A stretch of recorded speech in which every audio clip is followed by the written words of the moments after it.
ഈ I love you Pakistan ഇത് കേരളത്തിലാണ് അങ്ങനെ ഒരു ബലൂണാണ്. അതിനു മുമ്പ് തന്നെ പലയിടത്തുനിന്നും അത്തരത്തിലുള്ള മുദ്രാവാക്യങ്ങളൊക്കെ ഉയർന്നിട്ടുണ്ട്, പാകിസ്ഥാൻ അനുകൂല മുദ്രാവാക്യങ്ങൾ ഉയർന്നു. ഇപ്പോൾ ഒരു ബലൂൺ ഒരു കടയിൽ നിന്നൊരു യുവാവ് അയാളുടെ കുഞ്ഞിൻ്റെ ബർത്ത്ഡേക്ക് വേണ്ടിയിട്ട് ഒരു ബലൂൺ വാങ്ങി വീട്ടിൽ കൊണ്ടുവന്ന് പെരുക്കിയപ്പോൾ അതിനകത്ത് വലിയ അക്ഷരത്തിൽ വരുന്നത് ഐ ലവ് യു പാകിസ്ഥാൻ എന്നാണ്. എന്ത് പറയുന്നു? തൃപ്പൂണിത്തുറയിലാണ് സംഭവിച്ചത്. പാകിസ്ഥാനോട് ഐ ലവ് യു പറയുന്നുണ്ട്, കുഴപ്പമൊന്നുമില്ല. പക്ഷെ അത് ഇവിടെ നിന്ന് പറയാതിരുന്നാൽ മതി. അത് അവരുടെ രാജ്യത്തിരുന്ന് പറയണം. നമ്മുടെ രാജ്യത്തിരുന്നിട്ട് ഐ ലവ് യു പാകിസ്ഥാൻ എന്ന് പറയേണ്ട കാര്യമില്ല. അതുകൊണ്ട് ഈ ക്രിക്കറ്റ് നടക്കുമ്പോൾ ആളുകൾക്കൊരു പ്രശ്നമുണ്ട്. പാകിസ്ഥാൻ ജയിക്കുമ്പോൾ രഹസ്യമായി സന്തോഷിക്കുകയും പരസ്യമായി ആഹ്ലാദ പ്രകടനം നടത്തുകയും ചെയ്യുന്ന തുടക്കത്തിൽ ഞാൻ കാര്യം പറഞ്ഞു. പിന്നീട് അത് പരസ്യ ആഹ്ലാദ പ്രകടനം, ഈ പാകിസ്ഥാൻ്റെ വിക്കറ്റൊക്കെ പോകുമ്പോൾ ദുഃഖിക്കുന്ന കുറേ ആളുകളെയൊക്കെ ഞാൻ കണ്ടിട്ടുണ്ട്. അപ്പോൾ പാകിസ്ഥാൻ ജയിക്കണമെന്ന് ആഗ്രഹിക്കുന്ന ആളുകളാണ്. അപ്പോൾ നമ്മുടെ രാജ്യത്തിരുന്നിട്ട് മറ്റൊരു രാജ്യത്തെ സ്നേഹിക്കുകയും മറ്റൊരു രാജ്യത്തെ ഇഷ്ടപ്പെടുകയും നമ്മുടെ രാജ്യം നശിച്ചു കാണണം എന്നാഗ്രഹിക്കുകയും ചെയ്യുന്ന മനസ്സുള്ള ഒട്ടേറെ ആളുകളുണ്ട്. അതിൻ്റെ ഇവിടെ ഇപ്പം പിറന്നാൾ ആഘോഷത്തിന് ഗിരീഷ് കുമാർ, ഏരൂർ സ്വദേശി ഗിരീഷ് കുമാർ, അദ്ദേഹമാണ് തൃപ്പൂണിത്തുറ പോലീസിൽ പരാതി കൊടുത്തിരിക്കുന്നത്. അദ്ദേഹത്തിൻ്റെ മകൻ്റെ പിറന്നാൾ ആഘോഷത്തിന് വേണ്ടിയിട്ട് ഈ കടയിൽ ചെല്ലുന്നു, ബലൂൺ വാങ്ങിക്കുന്നു. ഏരൂർ ഭാഗത്തെ കടയിൽ നിന്നാണ് ബലൂൺ വാങ്ങിക്കുന്നത് തൃപ്പൂണിത്തുറയിൽ. അപ്പോൾ അത് ജന്മദിനാഘോഷത്തിനായിട്ട് വാങ്ങിച്ച ബലൂണാണ്. അപ്പോൾ ഈ ബലൂണിൻ്റെ അകത്താണ് ഐ ലവ് യു പാകിസ്ഥാൻ എന്ന് എഴുതിയിട്ടുള്ളത്. അപ്പോൾ അത് നമ്മൾ കൃത്യമായി അന്വേഷിക്കേണ്ടതാണ്. ബലൂണിനകത്ത് ഐ ലവ് യു പാകിസ്ഥാൻ എന്ന് എഴുതണമെങ്കിൽ അതെന്തുകൊണ്ട് അത് സംഭവിച്ചു എന്നുള്ളത്. ഇപ്പോൾ ഈ ബലൂൺ വേറൊരു രാജ്യത്തു നിന്ന് വന്നു അങ്ങനെ നമുക്ക് ചിന്തിക്കേണ്ട. ബലൂൺ ഇവിടെ തന്നെ ഉണ്ടാക്കുന്ന ബലൂണാണ്. പക്ഷേ അതിനകത്ത് ആ ബലൂൺ നിർമ്മിക്കുന്ന ആളുകൾക്ക് പാകിസ്ഥാനോടാണ് കൂറ് എന്നുള്ളതാണ് നമ്മൾ ചിന്തിക്കുക. അതായത് നമ്മുടെ രാജ്യത്ത് അത് പല ഘട്ടത്തിലും, ഇതിപ്പോൾ ബലൂണിനകത്ത് ഐ ലവ് യു എന്ന് എഴുതി, പലപ്പോഴും അവരുടെ ഈ ഹൃദയത്തിലും തലച്ചോറിലും പാകിസ്ഥാൻ എന്ന് മന്ത്രിച്ച് നടക്കുന്ന ആളുകളാണ്. അവർ എഴുതിയിട്ടുള്ളത് ഹൃദയത്തിൽ പാകിസ്ഥാൻ, ഭാരതം അല്ല Pakistan, I love you Pakistan എന്ന് എഴുതിയിട്ടുള്ള, അത് പ്രവൃത്തിയിലും അങ്ങനെ കാണിക്കുന്ന ആളുകളുണ്ട്. അപ്പോൾ ആ ആളുകളൊക്കെ മനസ്സിലാക്കേണ്ട ഒരു കാര്യം, ഈ രാജ്യത്ത് നിന്നുകൊണ്ട്, ഇന്ത്യയിൽ നിന്നുകൊണ്ട്, അതിപ്പോൾ ഏത് മതത്തിൽപ്പെട്ട ആളുകളായാലും ഏത് രാഷ്ട്രീയ പാർട്ടിയിൽ വിശ്വസിക്കുന്ന ആളുകളായാലും അവരെല്ലാം ഈ രാജ്യത്തിൻ്റെ ഭാഗമാണ്. ഈ രാജ്യത്ത് ജീവിക്കുന്നിടത്തോളം കാലം, ഈ രാജ്യത്തെ പൗരന്മാരായിട്ടിരിക്കുന്നിടത്തോളം കാലം പ്രാഥമികമായി നമ്മൾ ഈ രാജ്യത്തോടാണ് നമ്മുടെ കൂറും നമ്മുടെ സ്നേഹവും. നമ്മൾ ജനിച്ച് വളർന്ന ഈ മണ്ണിനോടാണ്. ഭാരതം പോലെ ജീവിക്കാൻ ഇത്രയും മികവുറ്റ അല്ലെങ്കിൽ സൗകര്യമുള്ള, ഇത്രയും സ്നേഹത്തോടെ വൈവിധ്യങ്ങളുടെ ഒരു കലവറയുള്ള ഒരു നാടാണ്. പലപ്പോഴും ഈ സോവിയറ്റ് റഷ്യ എന്നൊക്കെ പറയുന്നത് നമുക്കറിയാം, സോവിയറ്റ് യൂണിയൻ, അതുപോലെ കുറേ റിപ്പബ്ലിക്ക് ചേർന്നിട്ടുള്ള ഒരു രാജ്യമായിരുന്നു. ആ രാജ്യത്തിന് സംഭവിച്ച ഒരു ശൈഥില്യമുണ്ട്. അവിടെയും പല ഭാഷ സംസാരിക്കുന്ന, പല സംസ്കാരമൊക്കെ ഉള്ള ആളുകളുണ്ടായിരുന്നു. നമ്മൾ സോവിയറ്റ് യൂണിയൻ എന്ന് പറയുന്നെങ്കിൽ പിന്നീടാണ് നമ്മൾ മനസ്സിലാക്കുന്നത് ഈ രാജ്യം, പിന്നെ ഇവർ സ്പ്ലിറ്റായി പല പല രാജ്യങ്ങളായി മാറിയപ്പോഴാണ് ഇങ്ങനെയൊക്കെയുള്ള ആളുകളായിരുന്നു അവിടെ ഉണ്ടായിരുന്നത് നമ്മൾ മനസ്സിലാക്കുന്നത്. ഇവിടെ നമ്മുടെ ശക്തിയും കരുത്തും എന്ന് പറയുന്നത് ഈ വൈവിധ്യങ്ങൾക്കിടയിലും നമ്മൾ ഭാരതീയരാണ് എന്ന് നമ്മളെല്ലാവരും ചിന്തിക്കുന്ന മനസ്സാണ്. അപ്പോൾ അതിനിടയിലേക്കാണ് ഇത്തരം വിഷം ചീറ്റി വിടുന്നത്. അത് പ്രത്യേകിച്ച് ഇന്ന് സ്വാതന്ത്ര്യ ദിനമാണ്. ഇന്ത്യയുടെ സ്വാതന്ത്ര്യ ദിനത്തിലാണ് ഐ ലവ് യു പാകിസ്ഥാൻ എന്ന് പറഞ്ഞിട്ട് ഇന്ത്യയുടെയും പാകിസ്ഥാൻ്റെയും സ്വാതന്ത്ര്യ ദിനം വലിയ അടുത്തടുത്ത ഡേറ്റുകളാണ്. അപ്പോഴാണ് പാകിസ്ഥാൻ സ്നേഹവുമായിട്ട് ആരോ ഒരാൾ, ഇതിപ്പോൾ കടക്കാരൻ്റെ കുറ്റമാണോ അല്ലയോ എന്നുള്ളത് നമുക്കറിയത്തില്ല, അതിൻ്റെ വ്യക്തമായ അന്വേഷണം നടക്കുന്നതേ ഉള്ളൂ. എന്തായാലും ഇപ്പോൾ ഈ കച്ചവടം ചെയ്ത ആൾ ചിലപ്പോൾ അറിയണമെന്നില്ല. ബലൂൺ അയാൾ വാങ്ങിച്ചു വയ്ക്കുന്നു, അയാൾ കച്ചവടം ചെയ്യുന്നു. അതിനകത്ത് എന്താണിത്, ഈ ബലൂൺ പെരുക്കുമ്പോഴാണ് ഐ ലവ് യു പാകിസ്ഥാൻ, വെള്ള നിറത്തിലുള്ള ബലൂണാണ്. അത് ഇങ്ങനെ പെരുക്കിയപ്പോൾ അതിനകത്ത് ഈ നിറത്തിൽ പിന്നെ ഐ ലവ് യു എന്നിരിക്കുമ്പോൾ കാണും, പ്രത്യേകിച്ചിട്ട് കാണും. പക്ഷെ എനിക്ക് തോന്നുന്നു, ഞാൻ അതിനെന്താണ് ജോണേ കുഴപ്പം, അതായത് നമ്മൾ ഈ ലോകകപ്പ് നടക്കുമ്പോൾ ഇവിടെ നമ്മുടെ നാട്ടിൽ മുഴുവനും I love U, love Brazil, I love പിന്നെ നമ്മുടെ ഇദ്ദേഹത്തിൻ്റെ ഒരു രാജ്യമുണ്ടല്ലോ മെസ്സി, അർജന്റീന, ഞാൻ എന്നൊക്കെ പറഞ്ഞിട്ട് എത്രയോ ബോർഡുകൾ, വലിയ കട്ടൗട്ടറുകൾ ഇവിടെ വയ്ക്കുന്നുണ്ട്. ഞാൻ അർജന്റീന ഫാനാണ് എന്നൊക്കെ പറഞ്ഞുകൊണ്ടൊക്കെ കിടക്കുന്നുണ്ട്. അപ്പോൾ അപ്പോഴും നമുക്ക് എന്തുകൊണ്ട് നമ്മൾ അതിനെ എതിർക്കാൻ കഴിയുന്നില്ല? അതും ഇതും തമ്മിലുള്ള എന്താണ് കാര്യം എന്ന് പറഞ്ഞാൽ, അവിടെ ഇന്ത്യയും പാകിസ്ഥാനും വേൾഡ് കപ്പ് ഫുട്ബോൾ കളിക്കുന്നില്ല. അതാണ് പ്രധാനപ്പെട്ട. ഇവിടെ ഏതോ ഭൂഖണ്ഡത്തിലുള്ള ബ്രസീലിനും എനിക്ക് തോന്നുന്നു ലോകത്ത് ഏറ്റവും കൂടുതൽ ആരാധകർ അർജന്റീനയ്ക്കും ബ്രസീലിനും ലോകകപ്പ് ഫുട്ബോൾ സമയത്ത് കേരളത്തിലാണ്. കാരണം അത്രയും കട്ടൗട്ടുകൾ. അപ്പൊ നമ്മുടെ ധാരണ നമ്മൾ അർജന്റീനയിലോ ബ്രസീലിലോ മറ്റോ ആണ് ജീവിക്കുന്നത്. ആ സമയത്ത് ഒരു രക്ഷയില്ല. ഈ വേൾഡ് കപ്പ് കഴിയുന്നതോടുകൂടി ഈ കട്ടൗട്ടെല്ലാം എടുത്ത് മാറ്റുകയും ചെയ്യും. പക്ഷെ എനിക്ക് തോന്നുന്നത് അതൊരു സ്പോർട്സ്മാൻ സ്പിരിറ്റ് ആണ്. അതെ അല്ല, അത് സ്പോർട്സ് അല്ല. ഇതിനകത്തേക്ക് വരുമ്പോൾ ഇതിനകത്ത് നമ്മളെ തകർക്കാൻ ശ്രമിക്കുന്ന ആ രാജ്യം ഉണ്ടായ കാലം മുതൽ നമ്മുടെ രാജ്യത്തെ തകർക്കാൻ ശ്രമിക്കുന്ന ഏത് വിധേനയും, അത് ഭീകരവാദം വളർത്തിയായാലും സൈനികമായ അറ്റാക്കിലൂടെ അവർക്ക് വിജയിക്കാൻ കഴിയില്ല. വിജയിച്ചിട്ടുമില്ല. അവർ ശ്രമിച്ചിട്ടുണ്ട്, പരാജയപ്പെട്ടു പോയത്.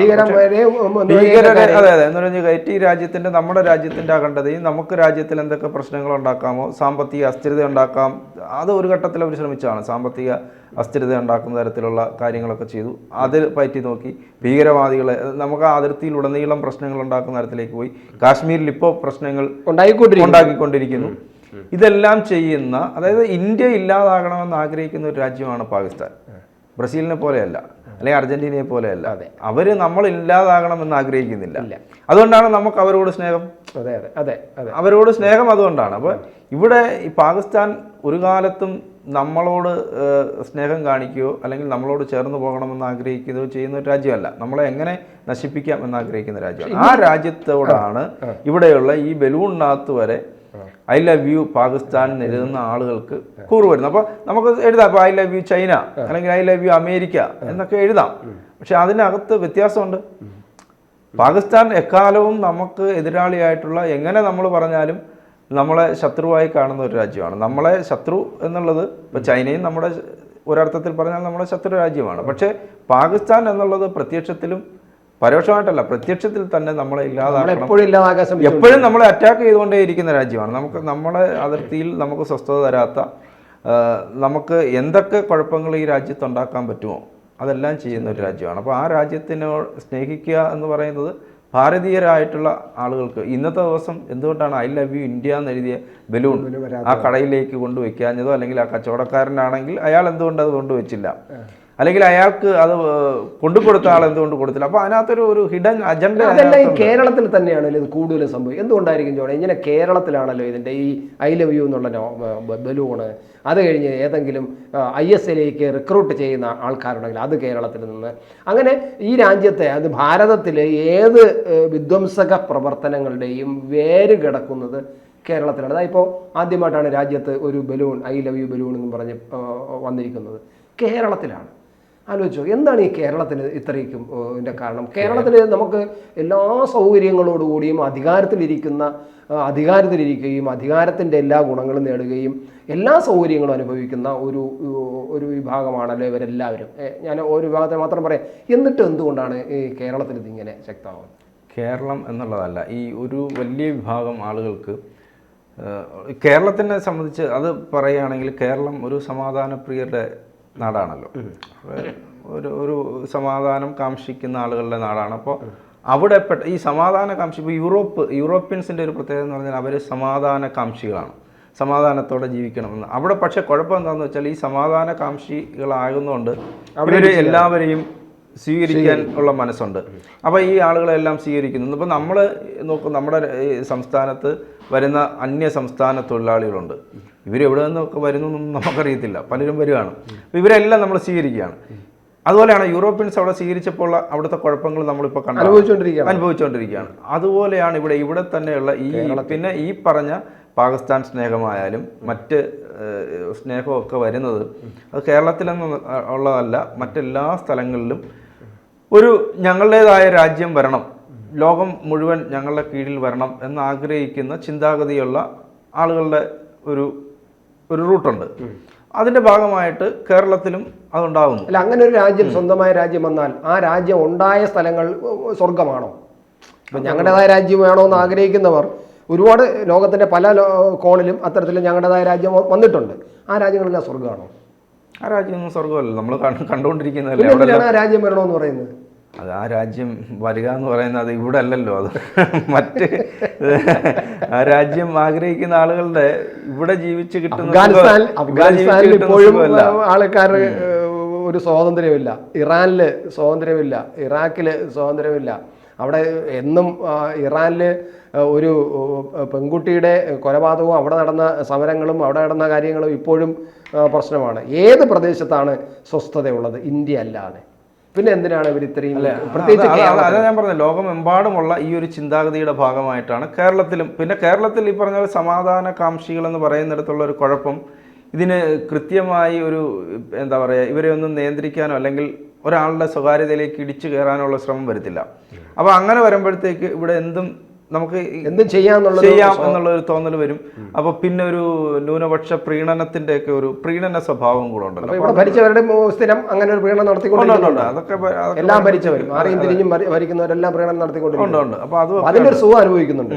അപ്പോൾ അത് വരുമ്പോൾ എന്തായാലും ഈ ഐ ലവ് യു പാകിസ്ഥാൻ തരുന്ന ഇനി ഒരു കാര്യം കൂടെ പറയാനുണ്ട്. ഈ നമ്മുടെ ഈ തൃപ്പൂണിത്തുറയിൽ ഇപ്പം ഓണം വരുന്നു, അത്തം വരുന്നു, അത്തച്ചമയം നടക്കുന്ന ഒരു വലിയ ആയിരക്കണക്കിന് ജനങ്ങൾ പങ്കെടുക്കുന്ന വലിയൊരു കേന്ദ്രമാണ് തൃപ്പൂണിത്തുറ. അവിടെയാണ് ഈ പറയുന്ന ബലൂൺ വിഷയം ഉയർന്നു വന്നിരിക്കുകയും അവിടെ ആ പ്രദേശത്തെ ഒരു സാമൂഹിക രീതിയിൽ ചില പ്രതിഷേധങ്ങളും സമരങ്ങളും തുടങ്ങിയിരിക്കുന്നത്. വല്ലാത്തൊരു വിഷയമാണ്. ഓണം വരുന്നു, അത്തം വരുന്നു, അത്തച്ചമയത്തിന് ആൾക്കാർ രംഗത്ത് വരും. അപ്പോൾ എന്തായിരിക്കും സംഭവിക്കുന്നത്? അത് ഒന്നും സംഭവിക്കാതിരിക്കട്ടെ നമുക്ക് വേണമെങ്കിൽ പ്രാർത്ഥിക്കാം, നമുക്ക് ആഗ്രഹിക്കാം, അല്ലേ? അല്ല, ഇതിപ്പം ഈ ഐ ലവ് യു പാകിസ്ഥാൻ എന്നുള്ളതൊക്കെ ആ കിട്ടിയ ആള് ഇത് ചിലർ ഇത് ബലൂൺ കിട്ടിക്കഴിഞ്ഞാൽ ഐ ലവ് യു പാകിസ്ഥാൻ എന്ന് എഴുതി എന്തെങ്കിലും ആട്ടെ ബലൂൺ വീർപ്പിച്ച് പക്ഷെ അദ്ദേഹത്തിന് ആ ചിന്ത വന്നില്ല. ദേശീയ സ്നേഹിയായതുകൊണ്ട് പോലീസ് സ്റ്റേഷനിലേക്ക് പോയി. അതുകൊണ്ട് നമുക്കിത് എത്രയോ ഇനി ബലൂണിൽ വന്നു, ഇനി വേറെ എന്തിലൊക്കെ പോലീസ് ശക്തമായി എടുക്കുന്നില്ല എന്നുള്ളതാണ് ഇപ്പോൾ. അത് പോലീസ് അന്വേഷണം നടക്കാതെ കൃത്യമായി അന്വേഷിച്ച് കണ്ടെത്തുമല്ലോ.